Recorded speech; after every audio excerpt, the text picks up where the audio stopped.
Mesdames et messieurs, bonjour. Nous sommes très heureux de vous accueillir aujourd'hui au CUM pour une nouvelle conférence de Jean-François Colosimo, à qui nous souhaitons évidemment la bienvenue. Il va être question aujourd'hui de laïcité. Vous savez que Jean-François Colosimo est historien des religions et qu'il sait toujours nous éclairer avec passion sur des sujets à la fois historiques et d'actualité. Donc, je vous remercie infiniment d'être là. Je remercie infiniment Jean-François Colosimo d'être là aussi, malgré son emploi du temps de ministre. Et je vous souhaite une excellente conférence. Merci.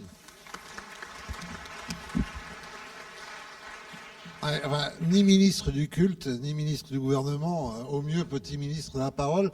Je remercie la mairie de Nice, les autorités du CUM et Karine Marie en premier lieu de me permettre de vous retrouver. C'est vrai que je viens régulièrement, je suis toujours heureux de repartir en vous ayant volé un peu de soleil qui manque cruellement à Paris.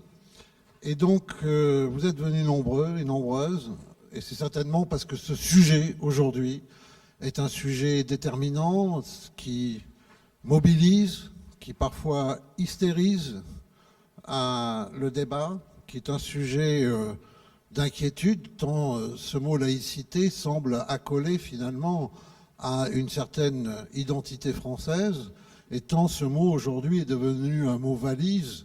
Vous le savez bien, on n'arrête pas d'adjectiver, de qualifier, de donner des épithètes à cette laïcité. C'est toujours un trouble, vous savez, quand il faut ajouter des mots aux mots pour expliquer les mots. Et alors on dit aujourd'hui qu'elle devrait être intransigeante, ouverte, tolérante, fermée, on ne sait plus trop. Et donc nous sommes dans un grand trouble. Alors j'espère que tout à l'heure on aura l'occasion de parler. Il est évident aussi que sur un tel sujet, chacun vient avec sa propre expérience, avec ses propres convictions, parfois avec l'héritage des mémoires blessées, des groupes auxquels chacune peut adhérer, être affilié, être l'héritier, plus ou moins volontaire. C'est évident que notre histoire nationale est une histoire contrastée, mais en même temps, mon ambition cet après-midi, c'est d'essayer de démêler avec vous ce que ce mot peut vouloir dire, en sachant d'ailleurs que c'est un mot qui est très tardif. Laïcité, ça apparaît en 1880. Avant, il y a l'adjectif laïque, il y a des choses qui sont laïques, et puis d'un coup, la laïcité apparaît en 1880 dans les dictionnaires, dans le Larousse, dans le Littré. C'est un mot qui n'existait pas avant. Et je vous rappelle aussi que la fameuse loi de 1905, n'est-ce pas, à laquelle on renvoie toujours pour les laïcités, ne comprend pas le mot laïcité. Pas une seule fois. Pas une seule fois, il y a même l'adjectif laïque dedans. C'est une loi de séparation entre l'Église et l'État, mais ça n'est pas une loi qui porte sur la laïcité. Alors donc, qu'est-ce que c'est que cette laïcité, je dirais, qui s'éloigne au fur et à mesure qu'on cherche à s'en rapprocher? Alors, l'ambition, en fait, du livre que j'ai écrit pour essayer, dans la suite de mes autres travaux, d'apporter un peu de lumière et peut-être un peu de sérénité au débat public, l'ambition de ce livre, c'est de dire qu'il faut regarder dans le temps long. D'ailleurs, le sous-titre, le livre s'appelle « La religion française » et le sous-titre, c'est « 1000 ans de laïcité », n'est-ce pas? Alors évidemment, le pari, c'est que la laïcité n'a pas commencé en 1905 et que la France, d'ailleurs, n'a pas commencé en 1789. Voilà. Bon, je sais que ça choque un peu parfois parce qu'il y a une certaine rupture, il y a une certaine amnésie dans certains cerveaux, mais non, c'est une histoire ancienne. Ensuite, ce livre s'appelle « La religion française ». Alors évidemment, on connaît une religion juive, une religion chrétienne, une religion musulmane, etc. Puis après, même des confessions, n'est-ce pas? Parce que tout ça se divise. Chez les chrétiens, il y a des catholiques, des protestants, des orthodoxes, etc. Est-ce qu'il y aurait une religion française? Non, c'est un titre provocateur. Ce livre, ce n'est pas un livre sur la religion de la France, en prenant la France comme un objet religieux de dévotion. Bien qu'à mon sens, il faille aimer la France, et qu'on ne l'aime pas assez aujourd'hui. Ce n'est pas non plus un livre sur le fait qu'il y aurait une religion française spécifique. Par exemple, qu'en France, il faudrait être catholique, comme dans certains Émirats du Golfe, on ne peut être que musulman sunnite. Ce n'est pas non plus un livre pour dire que la laïcité serait une religion. On va voir pourquoi et comment. C'est au contraire la mise à distance des religions dans l'espace public pour créer une égalité citoyenne. Mais l'idée de ce livre, c'est, et le parcours que je vais essayer de vous proposer, c'est d'essayer de dire que la France, depuis qu'elle existe, on va dire depuis quand elle existe dans une seconde, que la France, depuis qu'elle existe, a fabriqué, a façonné un rapport particulier entre le spirituel et le temporel, entre le religieux et le politique, qui appartient qu'à la France, à peu près dans le reste du monde, et que ce rapport particulier, nous en sommes les héritiers.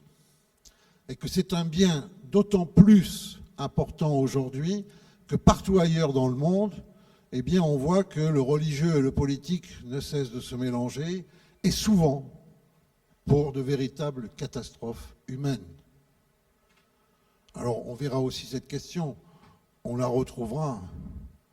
Évidemment, l'islamisme représente, l'islam politique représente ce mélange. Mais ce n'est pas le seul aujourd'hui dans le monde. En Inde, les hindouistes qui sont au pouvoir veulent chasser tout ce qui n'est pas hindou et persécutent les musulmans, les chrétiens et le peu de juifs qu'il y a en Inde. Vous avez vu récemment aussi, parce que pendant longtemps on a cru que le bouddhisme c'était une religion éthérée, une religion différente, une religion immatérielle, une religion immaculée, n'est-ce pas, que c'était la religion de la paix. Vous avez vu que les bonzes en Birmanie, désormais aussi, font la chasse, par exemple, aux musulmans, les massacrent et incendient leur village. Donc nous sommes face à un embrasement planétaire. Et nous avons pour nous cette petite laïcité, dont nous-mêmes nous ne savons plus très bien ce qu'elle est, d'où ma décision d'intervenir là-dessus. Mais cette petite laïcité, elle est critiquée par tout le monde. Le Congrès américain, le Parlement des États-Unis, condamne la France comme liberticide du point de vue de la religion à peu près tous les ans. La Ligue islamique mondiale fait de même. C'est une drôle d'alliance, vous voyez, quand nos amis américains, nos amis saoudiens concordent pour dire du mal de nous, on a deux solutions. C'est soit on va très mal, soit ce qu'on a comme petit trésor, en fait, c'est un grand trésor, puisqu'il dérange finalement ce qu'il y a aujourd'hui de plus virulent dans le monde. Donc, reprenons. Il y a eu un peu des fantasmes au XIXe siècle, à l'époque où il y avait la guerre des deux France, à l'époque où les cléricaux, les catholiques, s'opposaient et voyaient l'opposition des anticléricaux, généralement républicains et francs-maçons. C'est à cette époque-là qu'on a façonné deux histoires de France qui sont un peu bizarres, qui étaient quand même idéologiques, dont vous avez peut-être hérité dans vos petites classes, à savoir que la France serait née à Alésia vers moins 52 avant Jésus-Christ. Ça, c'était la vision des anticléricaux, parce qu'ils pensaient que Vercingétorix étant un chef païen, il n'était surtout pas chrétien et surtout pas catholique, donc c'était là où la France avait commencé. Les cléricaux, de leur côté, favorisaient plutôt Clovis, le roi barbare, vous savez, le vase de Soissons, parce que c'était un chef barbare germain, venu de l'autre côté du Rhin, qui s'était converti, qui avait pris le baptême de Clotilde, et qui en plus c'était un peu un Allemand qui s'était converti à la France. Je vous rappelle que toutes ces fabrications, c'était après la défaite de Sedan, n'est-ce pas? Et Vercingétorix, lui, c'était le chef vaincu peut-être, mais glorieux, vous voyez. Alors la France, elle n'est pas née là. La France, elle est née dans l'élection d'un roi d'Île-de-France, Hugues Capet, en 987, parce que c'est à partir de ce moment-là qu'on peut dater un véritable projet, une continuité aussi dynastique, qui a véritablement fait la France dans son agrandissement aussi territorial peu à peu, mais c'est aussi la naissance d'un État. Alors, qu'est-ce qui se passe? Qu'est-ce qu'il y a? Il y a marqué presse dessus. Alors, je ne sais pas comment faire parce qu'il y a vraiment deux cartons. Il y a quoi? Hein?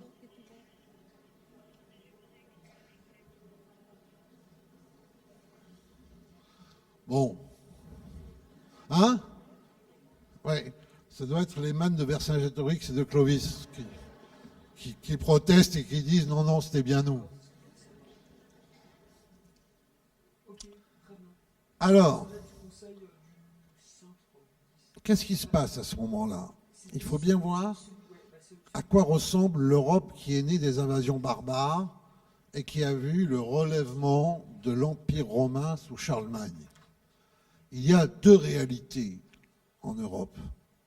Le pape qui est à Rome et qui dit qu'il est le pontife suprême, ce qui était un titre des empereurs romains, et l'empereur qui est dans les pays germaniques, ce sera plus tard le Saint-Empire romain germanique, et donc il y a le pape et l'empereur. Le pape et l'empereur se disputent les deux pouvoirs, le pouvoir spirituel et le pouvoir temporel. Qui doit nommer les évêques? Est-ce que c'est le pape ou est-ce que c'est l'empereur? Vous savez, il y a un empereur comme ça qui ira à Canossa, c'est-à-dire demander pardon au pape à genoux, l'expression aller à Canossa. Le pape considère qu'il est le propriétaire de ce qu'on appelle les deux glaives, les deux épées qui symbolisent les deux pouvoirs. Le pouvoir temporel, le pouvoir spirituel, le pouvoir religieux, le pouvoir politique. Et le pape dit qu'il délègue aux empereurs, aux rois et aux princes le glaive temporel. Donc en fait, les rois, les princes n'existent que parce qu'ils sont en quelque sorte institués par le pape, qui leur délègue une partie de ses pouvoirs. L'empereur considère que le pape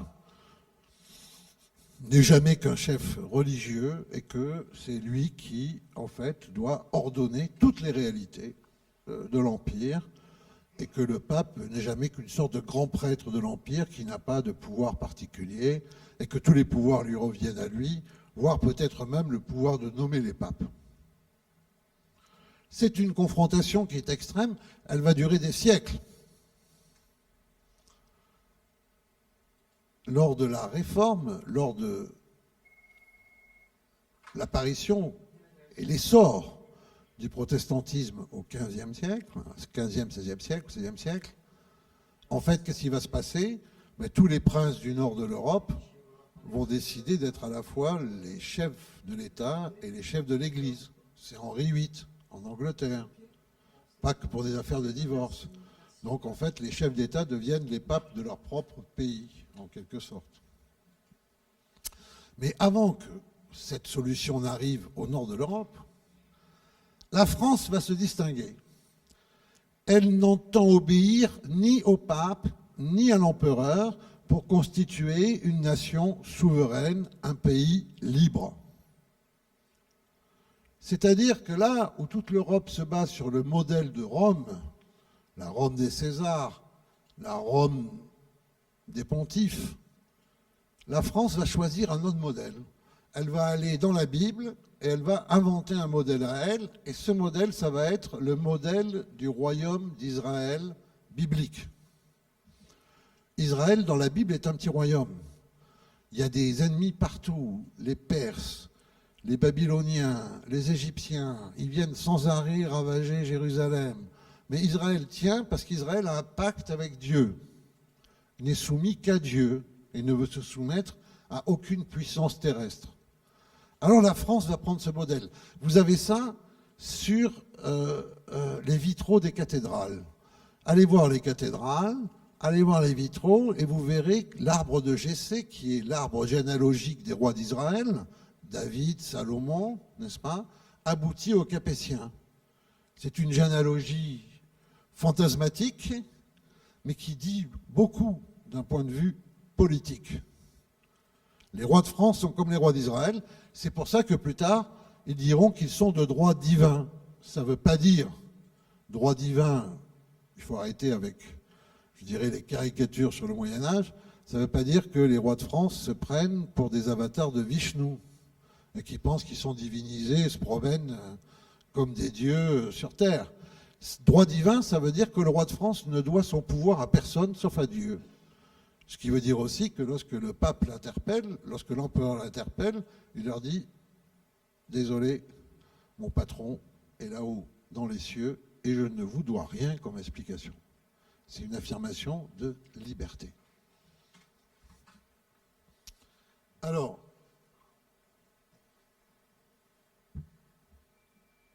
ça commence avec Hugues Capet et avec son fils qui s'appelle aussi Hugues. L'Église veut que les Capétiens répriment les hérésies, n'est-ce pas? À cette époque-là, à Orléans, il y a une hérésie un peu bizarre. C'est que les chanoines d'Orléans ont décidé de trucider les évêques et ne plus se connaître de chef. Ça ennuie beaucoup l'Église et le pape demande au roi de France de réprimer ce schisme, cette hérésie. Et le roi de France dit « je ne vais pas le faire ». Et d'autant plus qu'il est très ennuyé parce que le pape l'a condamné parce qu'il a épousé sa cousine Germaine, Berthe, à la fois par passion amoureuse, mais aussi parce que ça agrandit un peu le royaume, les deux.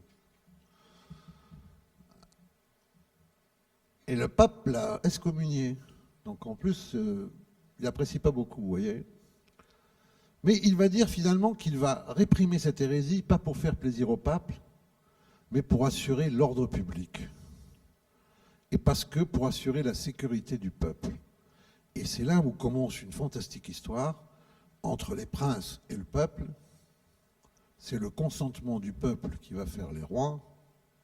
Et c'est ce consentement du peuple qui va venir compléter le dispositif français. Le pouvoir exécutif en France n'est dépendant d'aucun autre pouvoir terrestre. Il est libre, il est souverain, il se réfère à un principe transcendant, Dieu, et il bénéficie du consentement du peuple. Et c'est ce qui fait sa légitimité. Et donc, il est radicalement indépendant. Et ça, c'est le début de la laïcité. Dans le sens où c'est le début d'un ordre politique, d'une conception de la nation, d'une conception de l'espace public, où en fait, il n'y a pas d'interférence d'autres pouvoirs, et particulièrement de pouvoirs religieux. Alors, sur une quarantaine de Capétiens qui vont régner direct sur la France jusqu'à Louis XVI, il faut savoir qu'une trentaine d'entre eux a été excommuniée par Rome. Et pas pour des motifs de morale, pas pour des raisons d'orgie ou je ne sais trop quoi, mais pour des raisons politiques, parce qu'ils sont insoumis. Vous voyez, Philippe le Bel, celui qui, vous vous souvenez des rois maudits, celui qui se débarrasse des Templiers pour s'approprier leur fortune. Eh bien, il réunit pour la première fois les États généraux. Vous savez, les États généraux, c'est ce qui va faire la Révolution française plus tard. On fait représenter les différents États, c'est-à-dire le clergé, la noblesse, le peuple. Il réunit pour la première fois les États généraux pour faire condamner comme hérétique Boniface VIII, le pape. Où est-ce que vous avez vu qu'un roi fait condamner un pape pour hérésie, c'est-à-dire pour avoir enfreint la vraie foi? Ça serait plutôt à l'envers, normalement. Mais vous voyez que le roi de France inverse ça parce que ça va bien avec sa politique de liberté et d'indépendance. Et en plus, il envoie son grand théologien politique, celui qui pense tout ça, celui qui formule cette théorie, Guillaume de Nogaret, qui va être celui aussi qui va éliminer les Templiers. Il l'envoie à la cour du pape, et tout ce que Nogaret trouve, c'est d'amener avec lui un Italien qui se met à gifler le pape. Vous voyez, gifler le pape. Vous vous rendez compte ce que c'est au Moyen-Âge? N'est-ce pas? Ben, ça s'appelle la France. Aussi. Je vous rappelle que Napoléon, lui, fera mourir un pape en exil à Grenoble. Puis, combien? Et qu'il fera venir son successeur à Paris et lui prendra la couronne des mains pour s'auto-couronner. Donc vous avez une permanence française dans l'idée d'affirmer son indépendance par rapport à ce pouvoir religieux suprême. Pouvoir religieux suprême qui à l'époque est aussi un pouvoir politique. Il y a les États pontificaux, n'est-ce pas? Et beaucoup de papes, un peu plus tard, dans les guerres d'Italie, prendront la tête de leurs troupes en armure pour aller conquérir des villes. Donc la confusion, elle est un peu des deux côtés, vous voyez. On n'en est pas au pape François, vous voyez. C'est pas tout à fait la disposition. Ou à Benoît XVI, qu'on verra encore moins à cheval, une épée à la main. Donc, dans cette disposition, qu'est-ce qui se passe? L'empereur et le pape bataillent pour savoir qui est le patron, qui est le boss. Et en fait, la France, elle va passer un marché qui est un marché unique. Elle va dire au pape, voyez, tout ce qui est du spirituel, ça vous regarde, on n'y entre pas. C'est pas notre affaire. Nous, on est là pour le salut du peuple, on est très limité, on est dans la finitude de l'histoire. Les réalités supérieures vous regardent. Donc, c'est votre domaine. En revanche, il y a un petit problème, c'est que les réalités spirituelles, les réalités religieuses, elles influencent les réalités politiques, les réalités temporelles. Elles ont un effet. Elles ne sont pas sans effet. Alors, pour ce qui est des effets du spirituel dans le temporel, du religieux dans le politique, comme c'est nous le politique, eh bien, on va surveiller un peu ce que vous faites, on va administrer ça pour vous, on va vérifier, et en fait, on va vous limiter. Parce que tout n'est pas possible dans l'épaisseur historique des hommes, des femmes. Ce n'est pas le royaume de Dieu. On ne peut pas être dans la perfection. Et surtout, on ne peut pas être dans l'absolutisation. Et ce que va faire la monarchie française, dont va hériter la République française, parce que là aussi, il faut arrêter de faire des histoires trop antagoniques, il y a énormément de continuité. Ce que va faire la monarchie française, c'est, allez, je lance le mot, mais je vais vous l'expliquer, il est barbare, elle va procéder à sa pontificalisation. Pontife suprême, c'est le pape. Donc, elle va se pontifier, alors, ou pontificaliser. Qu'est-ce que ça veut dire? Mais ça veut dire que la France va dire, voilà, plus maligne finalement que ne le seront les nations catholiques, purement catholiques plus tard, ou que ne le seront les nations purement protestantes plus tard, elle va dire, bon, chacun chez soi, mais nous, on va absorber les attributs de la papauté dans notre sphère politique à nous. Il y a un processus de sacralisation qui en découle, qui est manifeste dans la Ve République encore, n'est-ce pas, autour de la personne du président, même si depuis quelque temps les présidents s'efforcent à désacraliser complètement leurs fonctions, puisqu'on en a même eu un, François Hollande, qui voulait être quelqu'un comme les autres, mais tout en ayant quand même la possibilité de déclarer la guerre nucléaire universelle. Je ne sais pas si vous êtes comme lui, donc si vous n'êtes pas comme lui, vous pouvez difficilement être comme les autres. Mais en dehors de cette désacralisation, vous voyez bien le général de Gaulle qui a voulu réconcilier ces deux versants de l'histoire de France. Et donc la France va absorber les attributs, va absorber la manière de faire, va absorber la conception du pouvoir de la papauté, mais dans ses limites à elle. Alors le pape, il n'a pas de référent au-dessus de lui, il est autoréférent, c'est lui qui décide, n'est-ce pas? On dira même plus tard qu'il est infaillible. Donc le roi de France, ou le pouvoir exécutif en France, va décider pour lui-même. C'est-à-dire que la France va être souveraine, le pouvoir va être souverain, le pouvoir politique. C'est lui qui donne la direction, c'est lui qui donne la décision. C'est le pouvoir en France qui décide, comme le pape décide.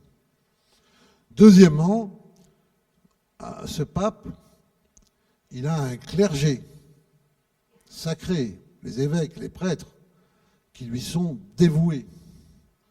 Eh bien, en France, on va former un clergé, mais un clergé profane, la haute fonction publique. Ça arrive dès le Moyen-Âge, n'est-ce pas? On va appeler ces gens-là des clercs. Il en reste clercs de notaire, Mais clerc, au départ, c'est l'état consacré du prêtre, n'est-ce pas? Et nos hauts fonctionnaires, ils vont devoir avoir une vocation, ils vont recevoir une mission, ils vont vivre comme des moines sous une règle, ils doivent oublier leur subjectivité, ils doivent trancher selon la loi, ils doivent être au service de tous, qu'on appelle aujourd'hui le service public, ils doivent défendre le bien commun, puisque ce mot de république apparaît dès le Moyen-Âge. La France est une république dès le Moyen-Âge, dans cette conception-là, parce que c'est un bien commun. Et donc on va avoir deux clergés en France. Un clergé sacerdotal, un clergé de prêtre, et un clergé d'officiel. Vous voyez, de la même manière d'ailleurs qu'on dit on va à l'église pour écouter l'office. Bien, en France, il va y avoir des officialités profanes, ce soit là les offices, les officiers publics. Ils vont être caractérisés aussi comme un clergé. Comme il y a des ministres du culte, il va y avoir des ministres du gouvernement. Même à un moment, les deux fonctions vont résider dans la même personne.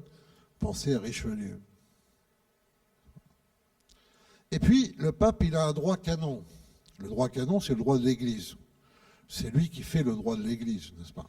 Ce droit de l'Église, il est censé exister pour faire vivre l'Église dans son unité, dans sa pureté. Et la France va créer un droit particulier qui scandalise complètement les Américains, les Anglais, qui s'appelle le droit administratif. Ce droit administratif, il va remonter jusqu'à une institution qui est créée au Moyen-Âge, qui s'appelle le Conseil d'État. Vous savez qu'aujourd'hui, c'est le Conseil d'État qui traite de tous les problèmes religieux. La burqa, le burkini, les crèches, etc. Pourquoi? Parce que contrairement au modèle anglo-saxon, en France, il y a une justice qui est séparée. C'est la justice de l'État pour les affaires de l'État. Parce que comme le dira précisément Richelieu, quand l'État juge des affaires de l'État, il ne fait pas de la justice, il fait de la politique. Donc, quand vous avez à vous plaindre de l'État, vous ne pouvez pas aller devant un tribunal civil, vous vous retrouvez devant un tribunal d'État, qui s'appelle le tribunal administratif. Et c'est l'État qui juge de l'État. Et il ne décide pas selon des règles communes de loi, il décide selon les intérêts de l'État. Et ça ressemble beaucoup aussi au système de la papauté. Et puis, pour finir, la papauté se veut universelle. C'est elle qui régente tous les catholiques du monde entier. Eh bien, la monarchie, elle va se vouloir aussi, elle va vouloir une France qui a une vocation d'universalité. Alors, il ne s'agit pas de sauver le monde entier, mais de la même manière que le pape est l'autorité suprême, la France va vouloir jouer dans les affaires diplomatiques mondiales un rôle d'autorité, un rôle d'arbitre. Et dans ce transfert, en fait, de ces caractéristiques de la papauté à l'État en France, vous avez résumé, en fait, des points extraordinairement forts de l'identité de la France. En France, il y a un État, c'est lui qui décide, il a un droit particulier, c'est lui qui ordonne la politique, c'est lui qui fait la diplomatie. Et il fait tout ça en pensant, en plus, en se projetant comme ayant une mission universelle. Et tout ça, c'est ce qui va animer, en fait, toute la réflexion sur la laïcité, parce qu'à partir de ce moment-là, lorsque vont arriver les terribles guerres de religion, en fait, d'une manière assez spectaculaire, qui sont des guerres européennes, les guerres de religion sont des guerres européennes, elles ne touchent pas que la France, d'une manière assez spectaculaire, deux choses vont se passer. La première, c'est que, comme les catholiques et les protestants s'affrontent, on n'en est pas à l'époque de Louis XIV, de la révocation de l'édit de Nantes, on n'en est pas encore à l'époque des terribles dragonnades des Cévennes. Là, c'est une guerre civile ouverte entre des princes, qui d'ailleurs sont un jour catholiques et parfois l'autre jour protestants, n'est-ce pas?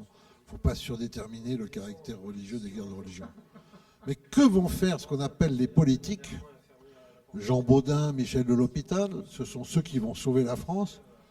ils vont dire l'État est au-dessus des confessions religieuses. L'État est transcendant. L'État, en quelque sorte, dépasse toutes les convictions et c'est pour ça qu'on peut habiter ensemble. Et je vous fais remarquer que la France va être le seul pays d'Europe au moment de ces guerres de religion, puisque au moment des guerres de religion, tout le nord devient protestant, tout le sud reste catholique et il y a de l'exclusion réciproque.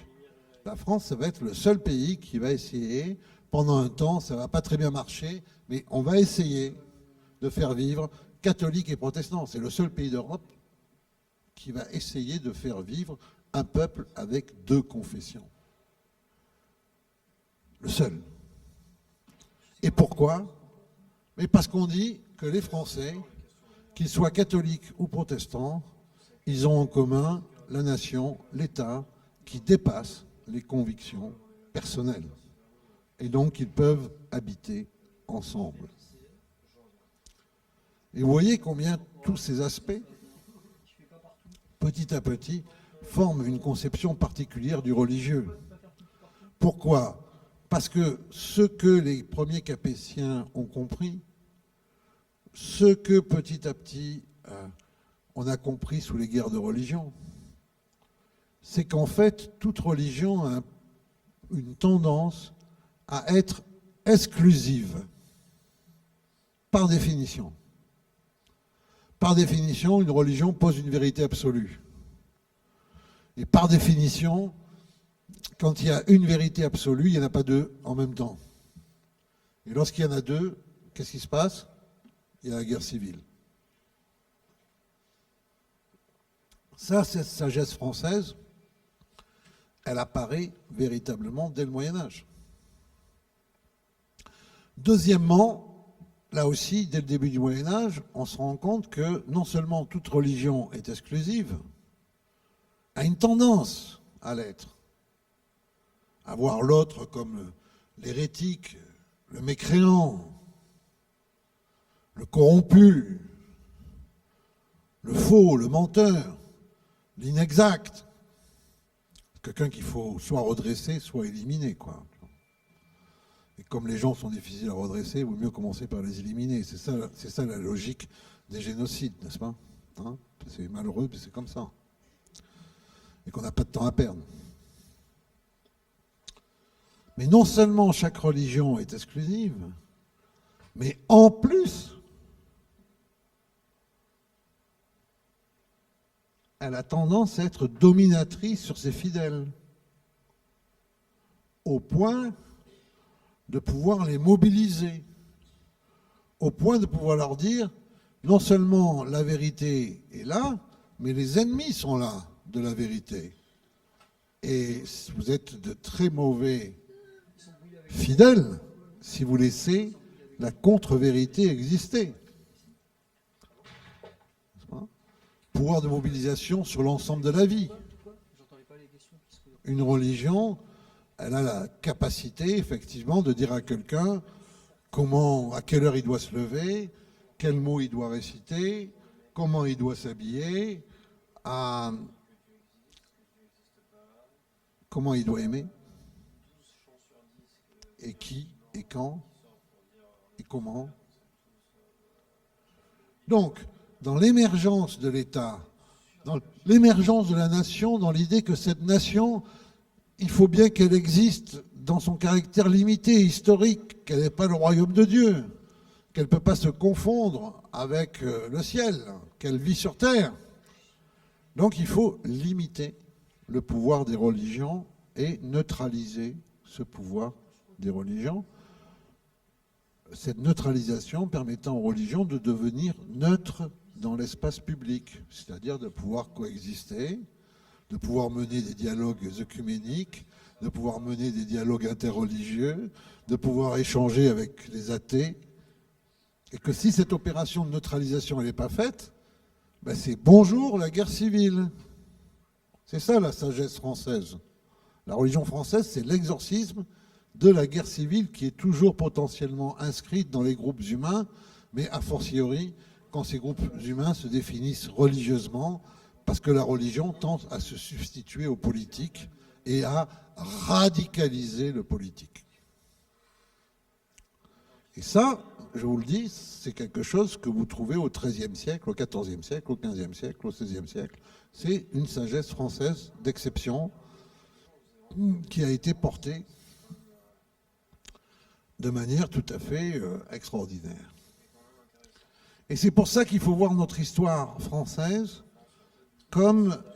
Alors je ne justifie pas du tout les atrocités qui ont été commises, les cruautés qui ont été commises, et souvent l'État a été particulièrement excessif. Mais vous voyez, il faut que vous arriviez à recoudre une histoire de France dans votre tête qui est une histoire de France unitaire. Vous avez entendu parler des terribles dragonnades dans les Cévennes, les dragons de Louis XIV,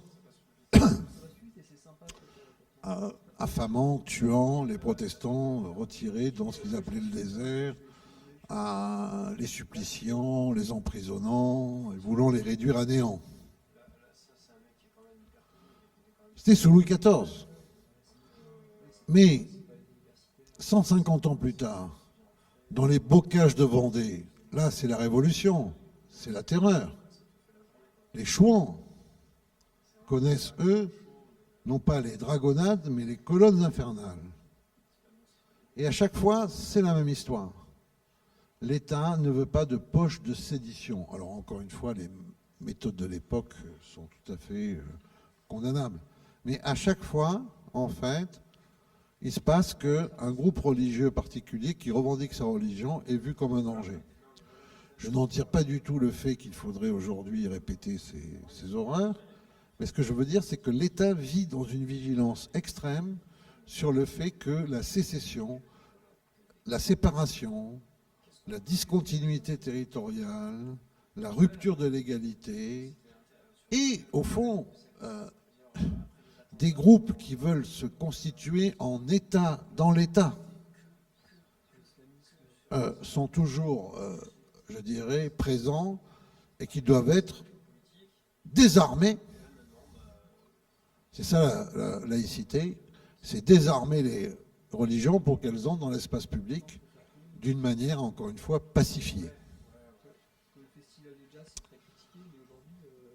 Alors tout ça a été vrai de la même manière que, pour ceux que ça intéresse, je pense qu'il y a des gens que ça intéresse ici, par exemple, la France s'est jamais passée de grandes confréries qui étaient des confréries pieuses, certaines d'entre elles étant devenues de véritables puissances qui structuraient la vie nationale. Alors par exemple, sous Louis XIV, c'était la Compagnie du Saint-Sacrement. Vous voyez, son nom dit son programme. Compagnie du Saint-Sacrement, adoration du Saint-Sacrement, piété, prière quotidienne, dévotion au pape, etc. Et surveillance de la moralité des uns et des autres, des unes et des autres. Pour assurer, voilà. Et surveillance du fait aussi que tout le monde est bien derrière le roi. Il y a un groupe qui présente les mêmes structures, ça va faire hurler, mais c'est pas grave. Ceux qui hurleraient, ou celles qui hurleraient d'ailleurs, vous direz un peu qui ils sont. Il y a un autre groupe qui a exercé dans un autre cadre, qui n'était plus du tout catholique, qui était plutôt anticatholique, la même fonction. Non plus sous la monarchie, mais sous la République, la troisième du nom. C'est le Grand Orient de France. Mais un siècle, vous avez la Compagnie du Saint-Sacrement, l'autre siècle, vous avez le Grand Orient, et c'est la même structure. Parce qu'en France, contrairement, et ce que je voulais dire avec les dragonnades, les colonnes infernales, les terribles dragonnades, les colonnes infernales, ce que je voulais dire avec la Compagnie du Saint-Sacrement et le Grand Orient, c'est qu'en France, on n'est pas dans un pays, des pays anglo-saxons. Dans les pays anglo-saxons, c'est la forme qui prime, et la forme donne le sens. En France, c'est la substance qui prime, il y a des invariances, les choses se répètent, elles changent de forme, mais ce n'est pas important. Ce sont les mêmes principes qui agissent, ceux de l'unité, ceux de la paix civile et ceux de l'ordre public. La violence commise contre les protestants a été terrible. Mais à cette époque-là, les protestants sont perçus comme liés à des puissances étrangères qui sont elles-mêmes protestantes alors que l'Europe se divise. Jusqu'à la révocation de l'édit de Nantes, ils ont ce qu'on appelle des places de sûreté, qui sont des places fortes, qu'ils tiennent, qui sont censées leur servir de refuge, mais l'État ne voit pas ça comme des refuges, il voit ça comme des points à partir duquel les protestants pourraient repartir à la conquête, parce qu'ils sont armés. Donc, dépolitiser cet État dans l'État, c'est le projet que poursuit Louis XIII sans révoquer l'édit de Nantes, de manière à ce que le protestantisme soit une foi, mais ne soit pas une politique en France, d'autant plus que, encore une fois, dans le grand concert européen, il y a des nations protestantes qui ne sont pas l'ami de la France, mais qui se veulent les amis des protestants de France. J'espère que ça vous donne un air de déjà-vu, n'est-ce pas? Parce que ce sont des questions qui se répètent, en fait. Évidemment, les protestants vont montrer quelque chose aussi qui est vrai. C'est qu'on ne tue pas une foi. On ne tue pas une religion. Ils vont aller véritablement au bout de leur sacrifice pour reconquérir leur place au sein de la nation française, place très importante. Mais ils ne vont pas céder. Donc, il ne faut pas croire non plus qu'on puisse, simplement par la répression, reconstituer une nation qui a plusieurs confessions. Ça ne suffit pas. Il faut aussi à un moment que s'établisse une jonction. Et donc une forme de générosité. Le second exemple de gens qui ont subi une forme de violence qui là a été beaucoup plus symbolique au moment de leur émancipation, ce sont les Juifs. Les violences physiques, ils les avaient vécues avant, lorsqu'ils étaient considérés tout à fait comme une population séparée et privée des droits essentiels, voire parfois élémentaires, ou chassés du royaume. Mais, de la même manière qu'on se rend compte que ça ne sert à rien de vouloir exterminer les protestants, parce qu'il y a des protestants qui veulent à la fois être protestants et français, et ils ont la capacité de le faire. De la même manière, on se rend compte que ce n'est pas une situation de tenir ces juifs hors de la communauté nationale.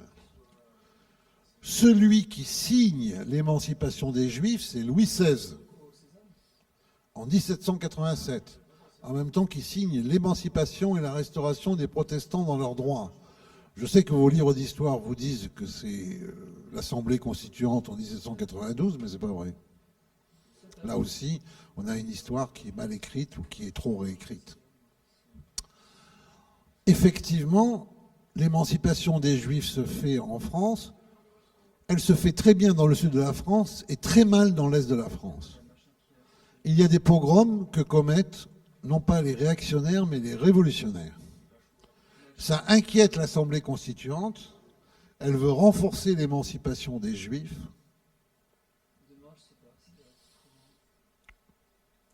L'affaire traîne pendant 2 ans parce qu'on n'arrive pas à réunir une majorité. La fameuse constituante révolutionnaire. Lorsqu'on arrive à la fin de la constituante qui doit se saborder, comme toutes les assemblées, la constituante veut faire passer toutes les lois qu'elle n'a pas fait passer. Et donc on fait passer l'émancipation des Juifs. Je suis pour l'émancipation, je pense que ça a été une page importante, mais je pense qu'on en fait un long fleuve tranquille, là où en fait ça a été une forme de violence aussi symbolique. N'est-ce pas ? Et donc on traite de l'émancipation des Juifs dans le même article de loi qui traite de l'émancipation des gens qui n'ont pas de droits civils, comme les Juifs n'en ont pas, à savoir les comédiens et les prostituées.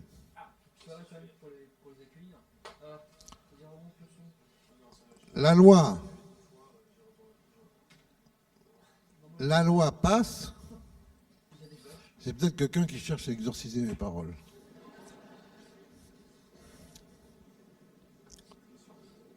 La loi passe et on a le fameux discours du député qui veut faire voter cette loi. Vous savez, c'est Clermont-Tonnerre Et on cite toujours la phrase de Clermont-Tonnerre, dorénavant, nous ne traiterons plus les Juifs comme un peuple, mais chacun d'entre eux de Juifs comme un citoyen. Cette phrase veut dire qu'il y a une forme véritable, encore une fois, de violence symbolique qui s'exerce parce qu'on prend les Juifs de leur monde traditionnel. Cette phrase, elle dit que les Juifs ne pourront plus se référer à leurs tribunaux rabbiniques, mais devront se référer aux tribunaux civils comme tout le monde. Donc, on prend des gens qui sont dans un monde traditionnel, un monde de communauté, un monde réglé par des lois religieuses, un monde qui vit sur lui-même en quelque sorte, qui peut-être est forcé d'ailleurs de vivre sur lui-même, mais qui vit sur lui-même. Puis on dit aux gens, on vous prend, vous allez devenir des Français. Et que dit Clermont-Tonnerre? Il dit, quant à ceux d'entre eux qui ne seraient pas d'accord, nous les bannirons, nous les foutrons dehors. Et cette affaire continue malheureusement parce qu'il y a un sentiment anti-juif et judéophobe profond chez les Français, et Napoléon hérite du problème. Et la loi de la Constituante ne suffit pas. Et donc, que fait Napoléon? Vous savez ce qu'il a fait? Vous en trouverez le texte complet que je cite. Il nomme d'autorité 60 notables juifs, religieux mais pas simplement, à travers toute la France. Il les réunit à Paris, il les boucle dans un palais et il les soumet à un questionnaire. Vous allez voir les questions, vous allez bien comprendre que du point de vue de Napoléon, tu vois, c'est pas, comme on dit, choix multiple de réponse. C'est le moins qu'on puisse dire. Est-ce que vous considérez, oui ou non, que votre compatriote français est autant votre frère que votre coreligionnaire juif? Est-ce que vous considérez, oui ou non, que les lois de la Torah viennent après les lois de la République? Donc c'est une véritable violence. Ce qu'il y a d'extraordinaire qui s'est passé, c'est que désormais, les Français juifs, ou comme on a dit longtemps, de confession israélite, étaient face à un dilemme d'un coup. Ce dilemme, c'était soit je deviens français, mais je cesse d'être juif, quelque part, soit je reste juif et je ne deviens jamais français. Comment faire? La réponse géniale des Français juifs, ça a été de dire on va être 100% français et 100% juif. Et ça va être la formation de cette école, qui est aussi une école religieuse, qui a conformé le consistoire, les synagogues, mais aussi l'intelligence juive, ce qu'ils appelaient le franco-judaïsme. Et ça a été une aventure essentielle pour nos compatriotes juifs, pour les Français non juifs et pour les juifs du monde. Vous voyez? Mais malgré tout, il y a eu aussi au départ une sorte d'impératif posé par l'État. C'est clair. Alors évidemment, les catholiques qui ont longtemps bénéficié d'un statut d'exception sous la monarchie, puis sous les restaurations, et même sous l'Empire, puisque Napoléon se rend compte qu'entre le culte de l'être suprême de Robespierre, entre le culte de la théanthropie universelle du Directoire, il n'y a rien qui marche, et que bon, avoir une religion, autant avoir la religion que les gens ont, quoi, plutôt que de vouloir en bricoler une, vous savez. C'est ce que j'ai toujours dit pour ce qui est de... La religion, c'est comme la plomberie. Il vaut mieux s'adresser à des professionnels plutôt que de chercher de bricoler, d'en fabriquer dans son côté. En plus, quand on en fabrique, ça peut être explosif, tu vois. Mais non, ces catholiques qui ont eu beaucoup, voilà, qui se retrouvent en butte à la République, sous la Troisième République. Il y a un sentiment anticlérical qui est très fort. Ce sont un peu deux églises qui s'opposent. L'église de l'Évangile et l'église du positivisme. L'église de la foi et l'église de la science. Et puis, Dieu sait que j'aime l'Église catholique et les catholiques, mais l'Église catholique, à ce moment-là, est un peu amorphe. Elle est assez bien nourrie, elle s'en satisfait, et en fait, dans les provinces, très souvent, l'évêque siège avec le châtelain, le préfet, le patron de la fabrique, et pendant ce temps, le peuple catholique, lui, il est de plus en plus séduit, ça va être la grande bataille du XXe siècle, par les messianismes athées comme le socialisme, le communisme et le reste. Parce qu'on est à l'époque de l'industrialisation, de l'exode rural, il y a beaucoup de malheurs. Et il y a une forme de scission qui s'opère. Alors, cette scission, elle n'est pas totale. Il y a des catholiques formidables, la Tour du Pin, etc. Lacordaire, le grand dominicain, qui veut aller vers le peuple. Ça va se faire un peu plus tard, avec des mouvements comme la JOC, la GEC, la jeunesse ouvrière catholique, la jeunesse ouvrière, la jeunesse étudiante, ça va se faire un peu plus tard. L'Église va s'en rendre compte, mais il y a un peu d'encalminage, un peu de décalage au départ, là. En même temps, cette Troisième République, elle est formidable. Elle ne veut plus du christianisme, mais elle veut d'une religion et d'une église quasiment. Qu'est-ce qu'elle fait? Elle se rend compte que sans religion, on ne tient pas une nation. Donc elle fait de la substitution, vous savez. C'est comme quand vous prenez, je ne sais plus comment s'appellent ces sucres qui n'en sont pas, tout en étant des trucs plus dangereux pour la santé que le sucre. Hein? De l'aspartame, voilà. Et qui d'ailleurs n'empêche pas de grossir, puisqu'ils ont à peu près le même effet sur le cerveau, je vous le signale. Ah, mais ça c'est une incise, je ne suis pas là pour ça. Mais quand j'étais petit, la publicité pour Canada Dry, quoi, qui avait le goût du whisky, la couleur du whisky, mais n'était pas du whisky. Dans la Troisième République, elle ne va pas vraiment, elle va pas être comme Robespierre, elle ne va pas créer un culte de toutes pièces très compliqué. Elle va faire un baptême républicain, qui est toujours disponible en mairie, hein.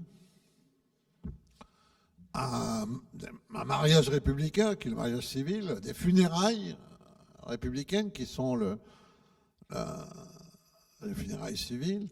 Elle va créer un clergé, les hussards noirs de la République, les instituteurs, qui vont partir en mission évangéliser les petits campagnards pour leur apprendre Auguste Comte, etc. C'est une page formidable, hein. Je ne suis pas en train de me moquer, mais c'est pour dire que lorsqu'on veut sortir de la religion, on y retourne parfois de manière un peu... Puis, elle va se donner un temple, le Panthéon, qui est une église décapitée de ses croix, et qui va devenir le sanctuaire des hommes illustres, parce que, mesdames, il faudra attendre quelques décennies encore pour avoir une égalité parfaite. Vous savez qu'en France, vous allez voter très tard parce que vous êtes suspecté d'être plutôt pour l'ordre et plutôt pour les curés. Non, mais je vous le dis au passage, c'est pour ça que vous aurez un droit de vote bien plus tard que dans beaucoup d'autres nations. Mais ça, c'est la guerre des deux France, hein. C'est intéressant. Et puis, lorsque l'Église catholique finit par canoniser Jeanne d'Arc, parce que bon, Rome s'est pas très bien conduite pendant la guerre du point de vue de Paris, parce que Rome a essayé de faire une espèce d'égalité entre Paris et Berlin, ça a beaucoup déplu aux Français, tu vois, pendant la Première Guerre mondiale. Le même jour où l'Église canonise Jeanne d'Arc, la République transfère au Panthéon le cœur embaumé de Gambetta. Si ce n'est pas une relique, c'est quoi? Alors en fait, c'est là où dans cette guerre des deux France, qui est la guerre de deux clergés, la guerre de deux classes de lettrés, les prêtres et les fonctionnaires, qui est l'aboutissement de ce conflit.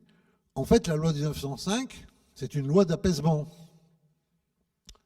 C'est une loi, grâce à Aristide Briand, où on sort le sifflet, et puis un peu comme sur la cour de l'école, on dit ça suffit, il y a assez de nez cassés.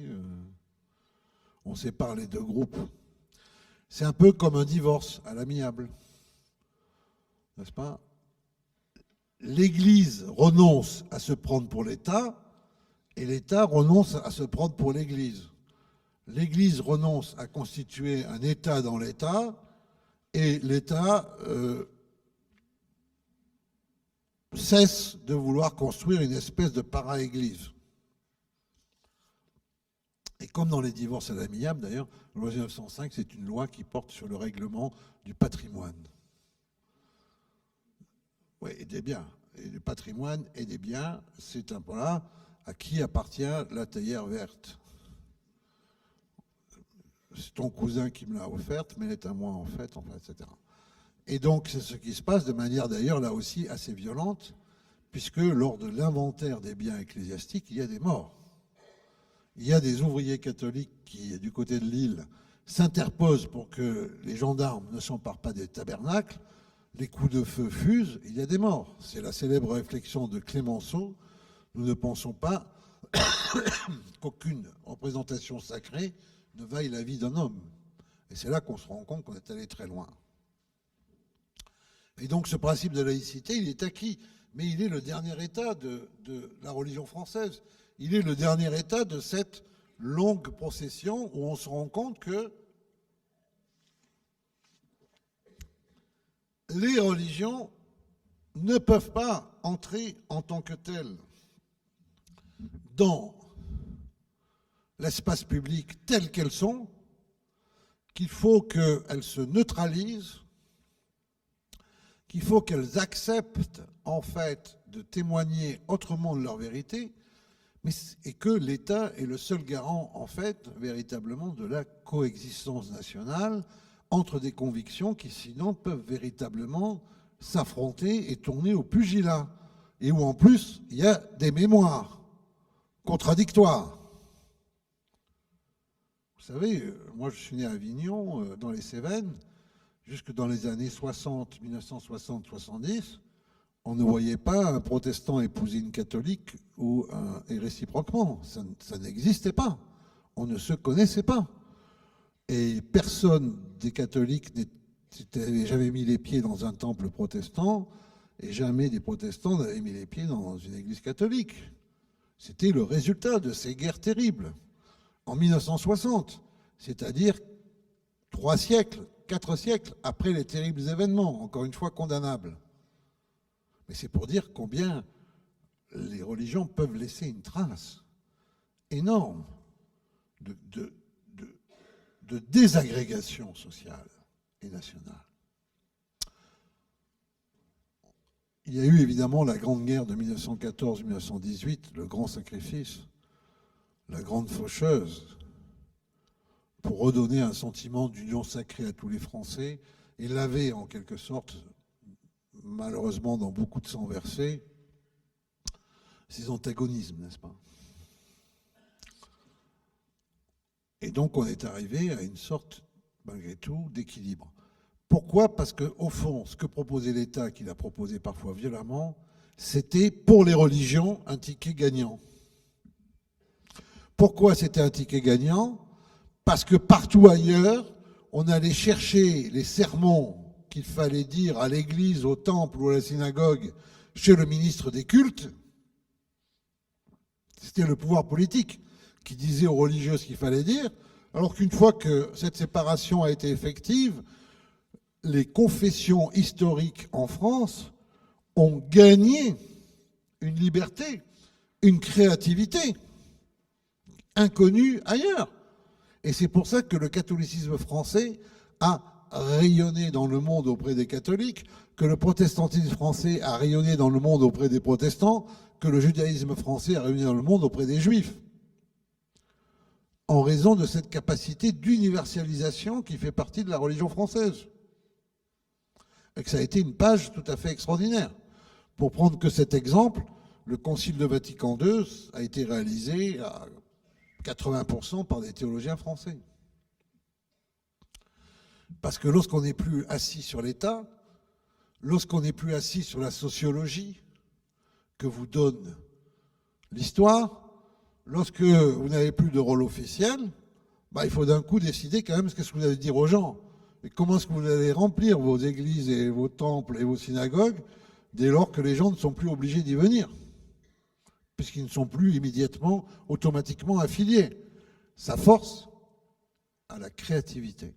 Et c'est pour ça que la laïcité a été un rapport gagnant-gagnant. Cette laïcité, elle est devenue tellement évidente que jusqu'en 1989, le Conseil d'État, lorsqu'il y avait des problèmes religieux, donnait son avis en disant on est d'accord parce que c'est conforme à la laïcité, on n'est pas d'accord parce que ça n'est pas conforme au principe de laïcité. Mais jamais le Conseil d'État n'expliquait le principe de laïcité. C'est qu'il devait aller tout seul, tu vois, puisqu'on n'avait plus besoin de l'expliquer, parce que tout le monde était d'accord. C'était vrai jusqu'en 1989. Et en 1989, l'année du bicentenaire de la Révolution, il y a eu la première affaire du voile qui a été médiatisée, l'affaire de Creil, avec deux gamines qui étaient arrivées voilées, le proviseur ne les voulait plus sur le terrain de l'école. Il y avait un ministre de l'Éducation à l'époque. Il s'appelait Lionel Jospin. Au lieu de trancher, il s'est défaussé sur le Conseil d'État. Et le Conseil d'État, au lieu de trancher, dans un sens ou dans l'autre, s'est défaussé sur les proviseurs. C'est un peu comme si le pape disait c'est le bas clergé c'est le problème du bas clergé, le dogme, c'est pas mon affaire. Et les proviseurs se sont retrouvés sur la ligne de front face à des affaires qu'ils ne pouvaient pas traiter parce qu'il y avait une pression médiatique, il y avait des pressions politiques et que de toute façon on était déjà dans une ère où il y avait une espèce de sacralisation de l'enfant roi et où aussi il y avait une forme de sacralisation de la victimisation. Donc ces proviseurs apparaissaient d'un coup comme d'horribles censeurs qui ne prenaient pas les enfants en considération, l'évolution des choses, et en fait on les a complètement démoralisés. Ça c'est clair aussi. Et à partir de là, ça s'est enchaîné. On n'a plus su ce qu'était la laïcité. Alors on a accumulé les commissions, les avis, les rapports, les livres, les débats, comme si ça n'allait plus de soi, comme si on ne savait plus ce qu'elle voulait dire cette laïcité. Qu'est-ce qui s'était passé entre-temps ? Entre-temps, le paysage religieux français avait beaucoup changé. Évidemment, les catholiques avaient connu Vatican II, c'est pas tout à fait l'église de Vatican I, n'est-ce pas ? Et puis ils avaient connu aussi le mouvement charismatique. Son manière de vivre Dieu plus immédiate, plus subjective, plus... Les protestants avaient suivi le même chemin avec des accents parfois pentecôtistes qui étaient forcément un peu dérangeants pour le vieux fond luthérien et calviniste, beaucoup plus rigoureux. Vous savez, les moments où là aussi on cherche Dieu dans les fusions. Bon, si vous êtes allé dans des temples canoniques protestants, vous verrez que c'est pas trop quand même le genre, quoi. Voilà. Bon, donc il y avait aussi cet appel, cette mondialisation. Le monde juif a changé avec l'apport des juifs séfarades d'Afrique du Nord, qui ont apporté aussi beaucoup plus de piété festive, etc. Et puis il y a des religions nouvelles qui sont apparues. Toutes les formes de bouddhisme, amenées évidemment par les flux migratoires d'Asie, mais qui sont tellement disséminés que finalement ils n'ont pas posé beaucoup de problèmes. Il y a eu aussi les christianismes néo-protestants américains, qui n'ont quand même pas tout à fait la même vision du rapport entre le politique et le religieux que nous. Et puis il y a eu l'islam, qui était en fait la première religion à ne pas correspondre à un socle biblique, celui sur lequel la France avait édifié sa théorie, puisque le Coran n'est pas la Bible. Cet islam a gagné en visibilité, très rapidement. Et évidemment, il a fini par cristalliser toute la question de la laïcité, bien qu'en même temps, la question de la laïcité ne se résume pas à l'islam, parce que la question de la laïcité, c'est d'abord une question pour les Françaises et les Français de savoir qui ils veulent être. Or, cette notion est devenue complètement confuse. Elle est énormément instrumentalisée. l'extrême droite, aujourd'hui, se déclare laïque. Pendant très longtemps, elle a été plutôt catholique intégriste ou païenne druidique. On ne savait pas qu'elle était si laïque, mais elle est devenue laïque. L'extrême gauche revendique la laïcité, mais pour dire qu'il faut présenter des candidates voilées au municipal, parce que l'extrême gauche voit dans l'immigration une espèce de peuple de substitution. Beaucoup d'élus de droite et de gauche ont abandonné les quartiers défavorisés d'immigration à la domination d'imams totalement improvisés, souvent dans l'espoir de gagner un peu de paix civile, voire de gagner des voix aux élections. Et on a laissé se former des territoires véritablement abandonnés de la République et qui sont soumis par une espèce d'ersatz de lois religieuses qui en plus n'existent même pas dans l'islam classique. N'est-ce pas? Et donc, c'est là où nous en sommes. Et nous en sommes là parce que nous avons perdu aussi tout à fait le sens de notre histoire. Et on ne voit plus combien la matrice française, en fait, c'est... La matrice française, l'histoire de France, impose, en fait, qu'il y ait sous l'aspiration de l'État la formation d'un islam de France. Parce que nous avons désormais de nombreux compatriotes qui sont musulmans, et parce que soit ils entrent dans cette religion française pour leur bénéfice et le bénéfice des Français qui ne sont pas musulmans, et le bénéfice des musulmans dans le monde entier, qui auraient, dans ce cas-là, de quoi s'inspirer à partir de cette expérience de laboratoire, c'est-à-dire de musulmans vivant la laïcité, n'est-ce pas? Soit on accepte en fait une espèce de discontinuité territoriale, une espèce de partition latente qui peut aboutir un jour à, on le voit déjà d'ailleurs dans les deux sens désormais, à des actes violents qui créent un trouble pour la paix civile et peuvent entraîner, selon une logique d'échec, des troubles encore plus graves. Mais c'est vrai aussi de ce vieillard qui s'est précipité dans une mosquée de Bayonne pour tirer sur deux musulmans qui étaient certainement tout sauf des djihadistes ou même des salafistes, vous voyez. Donc on en est à un véritable point où l'action de l'État et l'autorité de l'État seraient en fait requises pour instaurer, je dirais, dans la suite de ce que toutes les religions ont vécu en France, cette adaptation au régime de laïcité.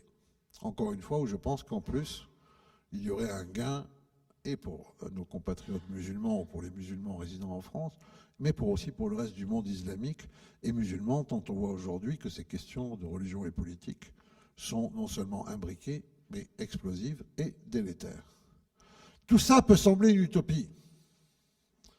Certains peuvent dire c'est déjà foutu. Etc., etc., etc., etc. Mais moi, ce que je suis venu vous dire cet après-midi, c'est que si on n'a pas cette ambition-là, même si elle semble déraisonnable, si on n'a pas cette ambition-là, et je pense qu'en plus cette ambition-là est partagée par certains imams, certains musulmans, etc. Et d'ailleurs, il faut arrêter de dire musulman pour toute personne censément on relie à une culture musulmane d'origine plus ou moins proche ou lointaine, n'est-ce pas? Les musulmans, ce sont ceux qui croient dans la révélation coranique, qui ont pour prophète Mahomet.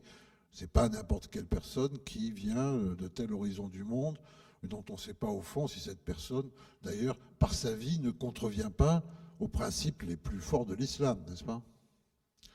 Donc nous sommes là sur une bataille culturelle qui est importante, mais qui ne peut pas être gagnée contre, qui doit être gagnée pour et avec. Parce que ce que je suis venu vous dire tout simplement, c'est que même si ce que je vous dis vous semble un peu surprenant, on va en discuter, utopique, lointain, peut-être irréalisable, mais si on en vient à cette situation de renoncement, dans ce cas-là, il faut fermer la boutique France. Et si on ferme la boutique France, c'est une très mauvaise nouvelle pour tout le reste du monde. Voilà, merci.